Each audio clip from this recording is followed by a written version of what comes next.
Let's start with some news on your Ghana card. From next year, you may not need to access healthcare using your NHIS card or even buy forms for your passport application. Your Ghana card could be used to access all of these services.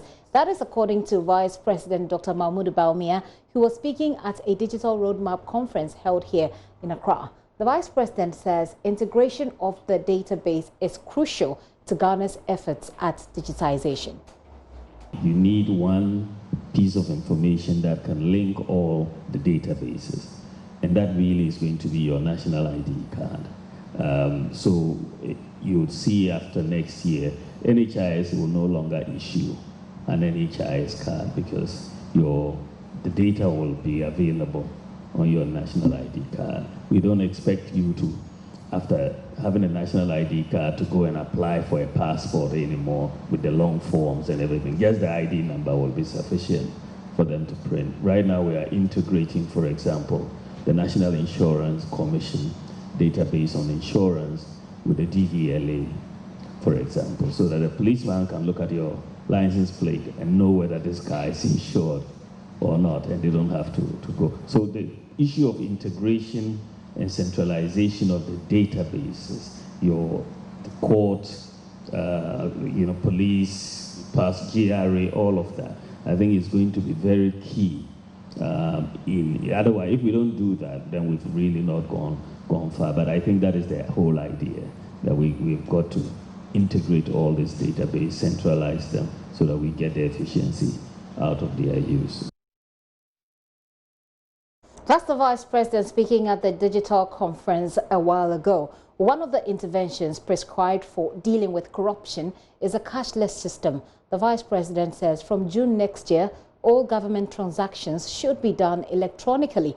He added that already an electronic transaction system is thriving at the Ministry of Tourism, where a fourfold increase, according to him, has been realized in government revenue. When we piloted this in the Ministry of Tourism, when we said that you cannot pay for these services with cash, you should pay electronically.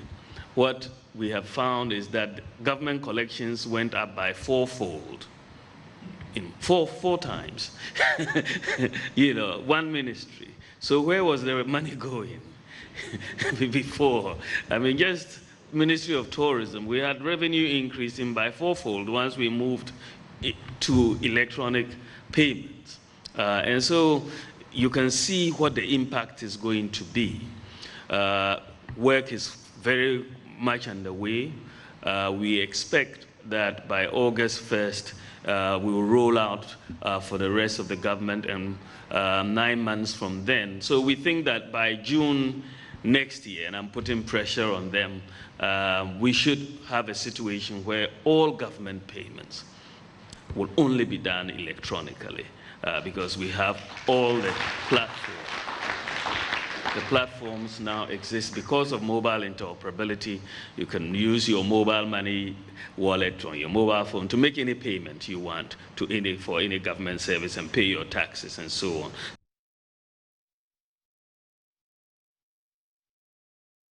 Well, with this shift in system comes peculiar challenges. And so cybersecurity expert at Ernst & Young, Samrej Ramesh, says there should be a conscious effort to educate the public on emerging threats in the cyber financial space. He believes that cyber criminals will also shift their focus to that area as more Ghanaians are encouraged to go electronic with their transactions. There's still quite a lot of cyber attacks that are financially motivated. So, as we move to more digital transactions and cashless services, we're going to start seeing attackers move from trying to rob people at ATMs and banks. They're going to start going after your wallets and your e-wallets and start, working with the, people on the telco side of things, and SIM swaps and those things become much more prevalent and more common. And that's really not the case. So there's quite a lot of education, I'd say, that needs to happen at a citizen level around letting people know what some of the risks are and some of the challenges are around sharing information, especially about children and minors online. There's sort of 3 levels to cybersecurity. There's a national level, which is kind of what we're talking about here today. There's the enterprise and the typically private sector kind of level, and then there's the ordinary citizen level.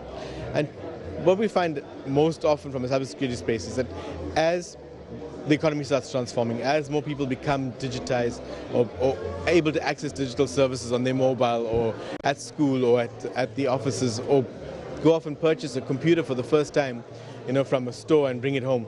This is often the first time they're introduced to the internet, or they become able to access online services.